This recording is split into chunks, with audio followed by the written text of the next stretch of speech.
한 발 더 깊이 있게 뉴스 속으로 시사인이 만드는 정치 라이브 김은지의 뉴스인 7월 9일 방송 시작합니다. 안녕하세요. 저는 시사인 김은지 기자고요. 첫 번째 코너 바로 들어가겠습니다. 쏟아지는 뉴스에 어떻게 반응해야 될지 알려드리는 시간인데요. 뉴스 리액션입니다. 오늘도 어김없이 김영하 기자. 안녕하세요. 네, 안녕하세요. 네, 화요일의 뉴스 리액터 김준일 시사평론가. 안녕하세요. 네, 안녕하세요. 네, 자주 뵈어서 더 반갑습니다. 아, 감사합니다. 불러주셔서. 네, 자, 첫 번째 뉴스 키워드 가볼까요? 네, 최상병 특검법 두 번째 거부권. 네, 22대 국회에서는 첫 번째 윤석열 대통령의 거부권 행사입니다. 네, 국무회의를 통과한 지 약 3시간 만에 윤 대통령이 하와이 현지에서 재가했습니다. 대통령실은 어제 발표된 경찰 수사 결과로 실체적인 진실이 밝혀진 상황에서 야당이 일방적으로 밀어붙인 순직 해병 특검법은 철회돼야 된다고 밝혔는데요. 어제 경북경찰청이 임성근 사단장에 대해 혐의가 없다고 판단하면서 이 불송치한 결과를 언급한 것입니다. 또 대통령실은 해병의 안타까운 순직을 정치적 의도를 가지고 악용하는 일도 더 이상 없어야 된다라고 말을 했는데요. 이로써 대통령의 거부권 행사는 취임 후 15번째가 됐습니다.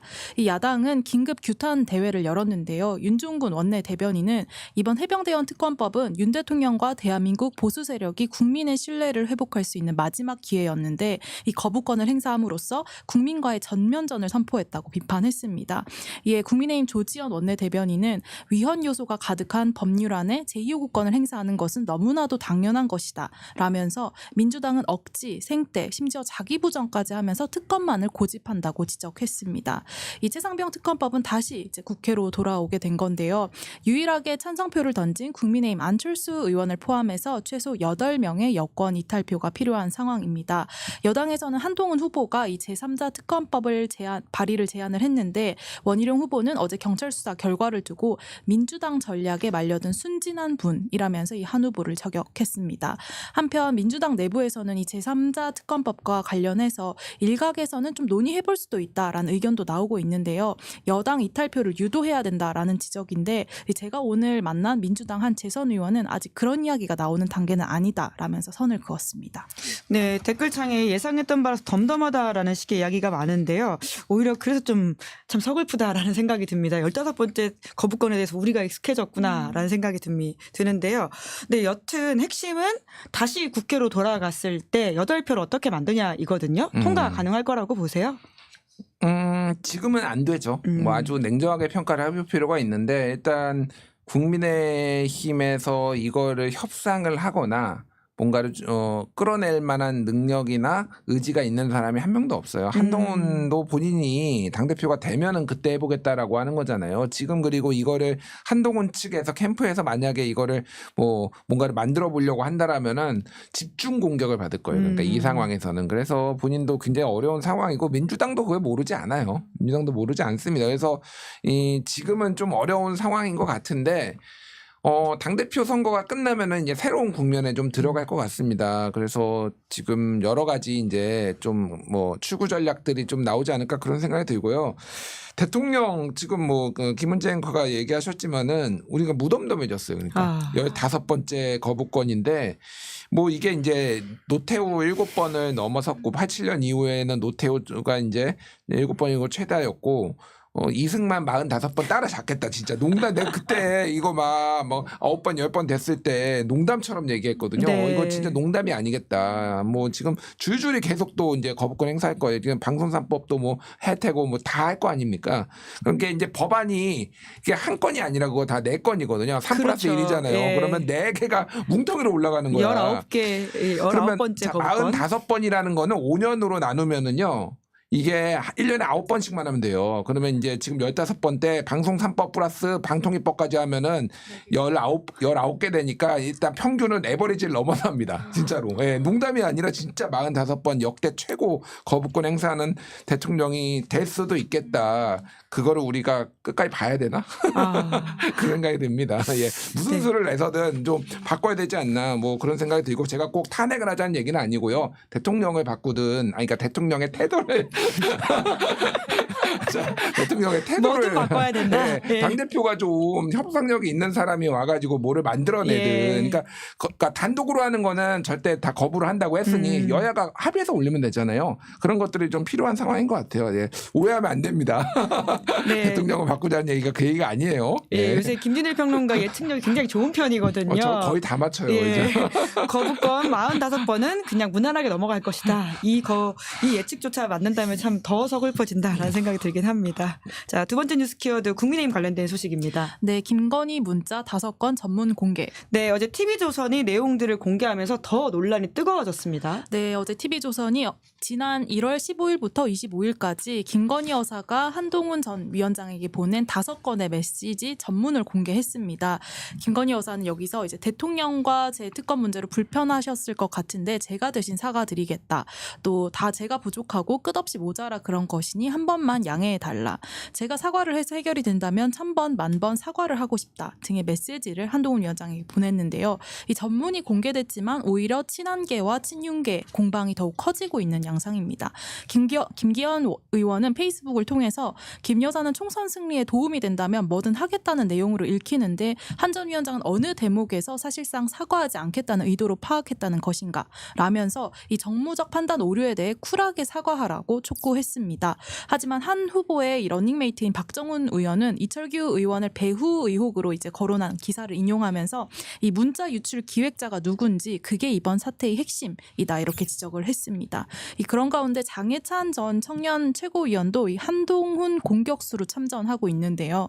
이번 김건희 여사 문자에서 이 댓글팀이라는 용어가 언급되는데 이와 관련해서 오늘 MBC 라디오 김종배의 시선집중에 출연해서 한동훈 후보야말로 법무부 장관 할 때부터 여론 관리를 해주고 우호적인 온라인 여론을 조성하는 팀이 별도로 있었다고 폭로를 했습니다. 오늘 국민의힘 당권 주자들의 첫 TV 방송 토론회가 열리는데 이 관련된 쟁점들이 거론될 것으로 보입니다. 네, 이제 막 시작해서 관련된 내용들은 저희가 2부에서 더 많이 다뤄보도록 하고요.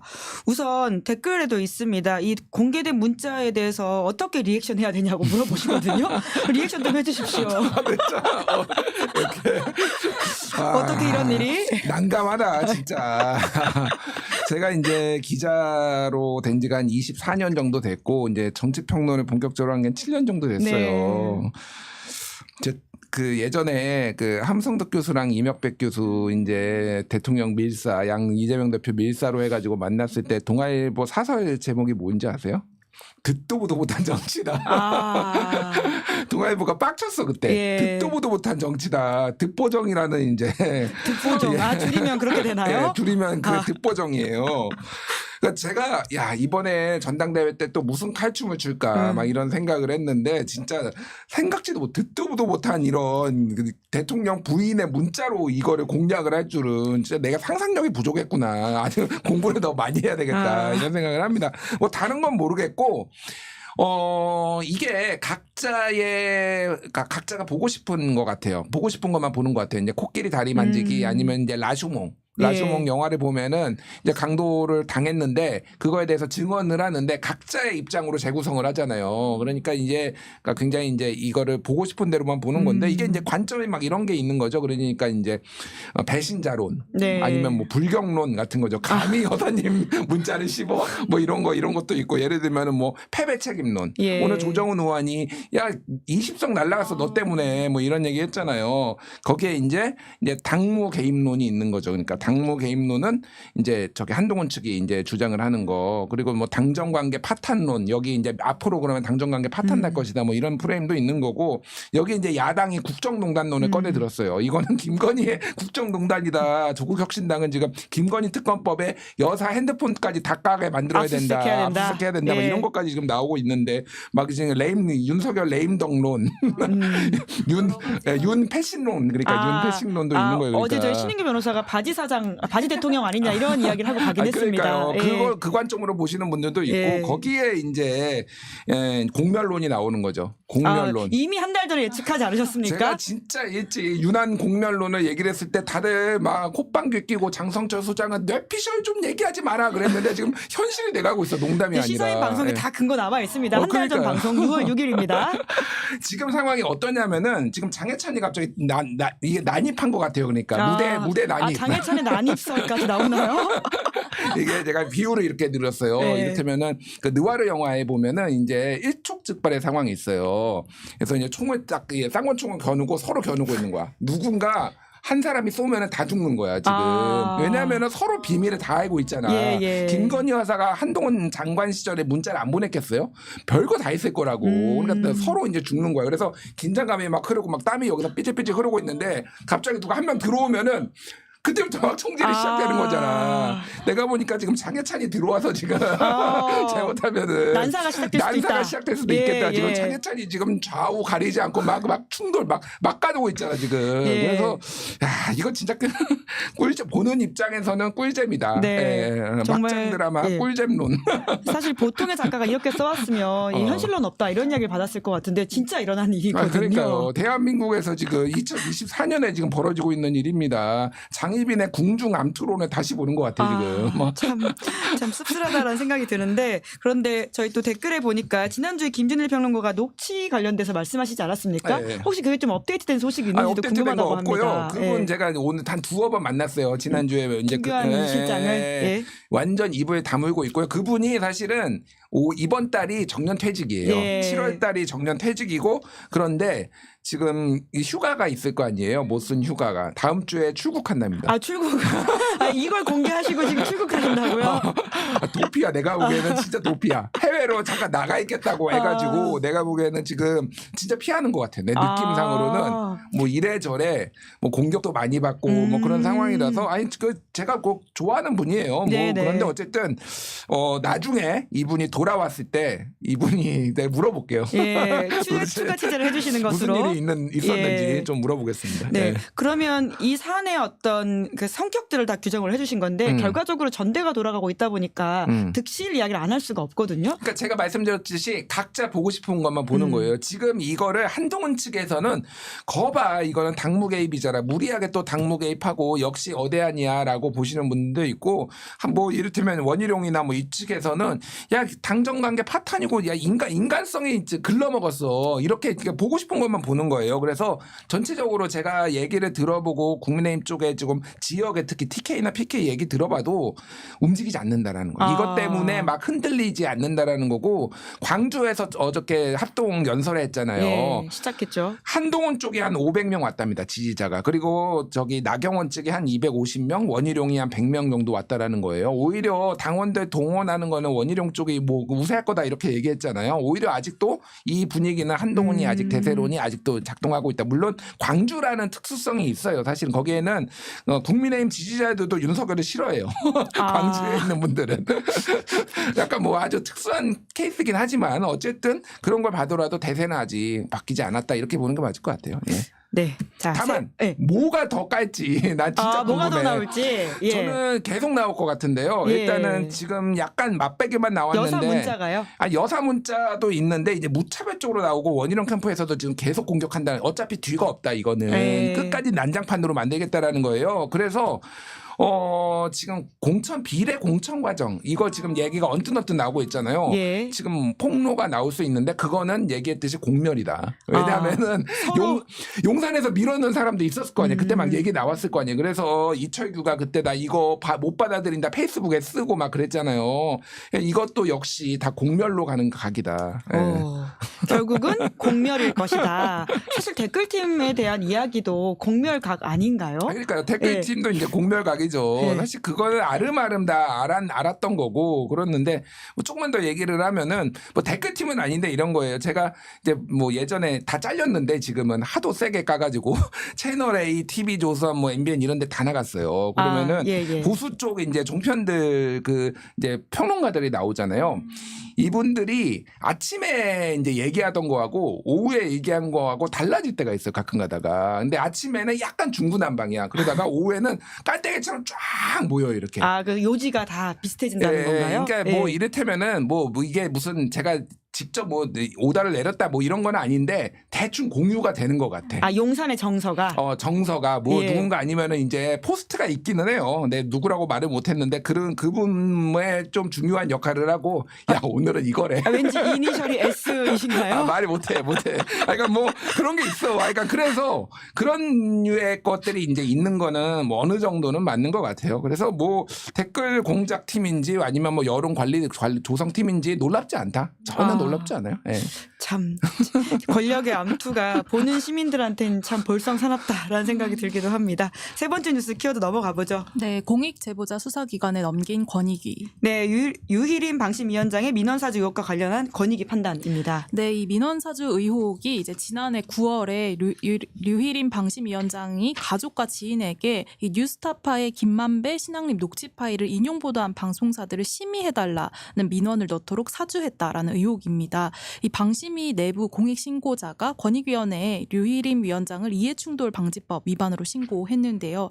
여기에 대한 결정이 어제 나왔습니다. 권익위는 관련자들의 진술이 일치하지 않는다는 이유로 법률 위반을 따로 언급하지 않고 이 사건을 방심위로 돌려보냈는데요. 무엇보다 이 제보자가 오히려 민원인들의 개인정보를 유출한 혐의로 수사기관에 넘겨졌습니다. 언론노조 방심위 지부는 성명을 냈는데 류희림 방심위원장의 가족과 지인들이 동원된 민원사주는 입틀막 심의의 시발점이었다면서 권익위는 이해충돌방지법 주무부처라는 간판을 내리기 바란다라고 비판을 했습니다. 윤석열 정부에서 방심위를 둘러싼 논란이 끊이지 않고 있는데요. 과거 바이든 날리면 보도로 YTN도 방심위로부터 관계자 징계, 법정제재 처분을 받은 바 있습니다. 어제 이 방심위 전체 회의에서 이 법정제재를 경고로 한 단계 이제 경감하는 처분이 나왔습니다. 그 이유가 중요한데 YTN이 제출한 재심 청구서에 따르면은 반성적인 고려를 했다면서 이 해당 보도의 자막을 바이든에서 이 땡땡땡으로 수정을 했고 또 4월 1일 새 경영진으로 교체된 이후에 대국민 사과 방송을 생중계하고 조직 개편도 단행했다고 말을 했습니다. 실제로 이런 점을 참작한 결과로 보이는데 방심위가 가진 제재 권한을 활용해서 정권에 대한 비판 보도를 길들인다라는 지적이 나옵니다. 네, YTN이 반성문을 제출했더니 처벌을 깎아줬다. 이런 내용이거든요. 심지어 그것이 핵심이 바이든 날리면 보도에서 바이든이 아니라 땡땡땡으로 바꿨다라고 하는 것이거든요. 김준일 평론가 언론 관련해서도 굉장히 여러 가지 이야기 해주고 계신데 어떻게 보십니까? 그러니까 이거 처음에 이제 바이든 날리면 보도를 징계 대상이 된 게 MBC, KBS, YTN 뭐 이런 데예요.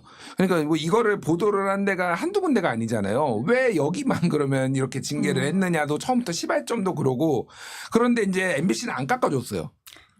이제 YTN 깎아주고 이랬다 보니까 대부분 뭐냐면은 이제 소위 말해서 이제 친정권 쪽으로 사장이 바뀐 데들은 다 이제 반성문 쓰고 그러니까 얘따 너희 깎아줄게 이렇게 되는 거예요 지금. 그래서 이게 뭐 다른 건 모르겠습니다. 그러니까 뭐 이거 MBC 바이든 날리면 가지고 징계하는 것도 문제지만은 그 징계의 형평성 시작부터 문제고 그 다음에 이제 깎아주는 것도 이게 무슨 짓인가 이런 생각이 들어요. 그러니까 참 큰일이다라는 생각이 들고 류희림 뭐 권익위는 지금 뭐 완전히 신뢰를 잃은 것 같아요. 권익위는 더 이상 이제 공공기관으로서 어떤 신뢰 자산은 완벽하게 훼손을 한 것 같습니다. 지금 최근에 있었던 것만 해도 지금 몇 건입니까 지금? 네. 그러니까 뭐 김건희 여사와 관련해서도 지금 그렇게 판단을 한 거고, 그래서 지금 뭐 비판을 뭐 안 할 수가 없는데 이게 지금 제가 이제 주목해서 보는 거는 이게 사실 이제 경찰에도 고발이 들어간 상황이에요. 네네. 언론 노조 쪽에서 아마 유희림을 고발을 했을 겁니다. 그러니까 권익위가 이렇게 판단을 했다고 해서 경찰이 이제 반드시 그걸 이렇게 따라야 되는 건 아니거든요. 경찰 쪽에 좀 어떻게 할지. 근데 최상병 사건 뭐 처리하는 거 보면은 별로 기대는 안 되는데 뭐 조금 봐야 될 것 같습니다. 근데 너무 명백해요 증거가. 그러니까 이게 어떻게 걸렸냐면은 류희림이잖아요. 민원을 넣은 사람이 다 류씨야. 전부 다 류씨인데 그것도 류희자까지 갔대. 형제가 넣었어. 상당수는 형제가 넣었어. 그러니까 이거 보는 직원들이 왜 류씨가 이렇게 많지 민원을. 대한민국 방송에 불만 있는 사람들은 왜 다 류씨인가 이렇게 해서 걸린 거거든. 조작을 하려고 해도 좀 성의를 가지고 했으면 좋겠다. 물론 이제 본인들은 조작이 아니라 자발적으로 한 거라고 주장을 하는데 그러니까 정말 불성실 확실하다 정말. 네, 김민정님이 권익위가 아니라 권력이다 이런 이야기를 해주시기도 하고요. 풀 뜯는 고양이님이 위원회 시스템이 이렇게 모조리 스스로 신뢰자산 까먹고 나면 뭐가 남냐라는 아주 본질적인 지적을 해주시기도 했습니다. 자, 저희가 준비한 네 번째 아이템이 있는데요. 아까 두 번째 아이템을 워낙 재밌게 들어서 네 번째 아이템은 제목만 말씀드리면 민주당 당대표 선거 3파전이 될 수도 있다라는 전망이 나온다는 겁니다. 그러면 저는 다시 다음 주에 김진일 평론가 뵙기로 하고요. 두 분 수고 많으셨습니다. 고맙습니다. 감사합니다. 감사합니다. 네, 7월 9일 김은재 뉴스인 여기까지 하고요. 2부에는 여의도 박장대소 준비되어 있습니다. 몰래 온 손님까지 있으니까요. 기다리시면서 구독, 좋아요, 알림 설정 부탁드리겠습니다. 고맙습니다. 왜 아직도 3년 넘게 같은 통신사 인터넷 계속 쓰세요? 설마 바꾸기 귀찮다고 복잡하다고 그냥 쓰고 계신 건 아니시겠죠? 지금까지 이런 인터넷 가입 업체는 없었다. 인터넷 비교어. 인터넷 가입 시 47만 원. 결합까지 적용하면 최대 200만 원 상당의 요금 할인 혜택을 받을 수 있습니다. 요금 할인 혜택을 받을 수 있고 유심 변경 시 추가 혜택이 주어집니다. 무료 이 모든 게 설치당일 지급됩니다. 365일 언제든지 상담 가능하고 3년마다 놓치면 후회하는 혜택 절대 놓치지 마세요. 인터넷 비교를 통해 인터넷 가입하고 지인에게 홍보해주세요. 본인 추천을 통해 가입한다면 5만 원이 추가로 지급됩니다. 지금 네이버에 인터넷 비교를 검색해 3초 만에 결정내고 비교해보세요.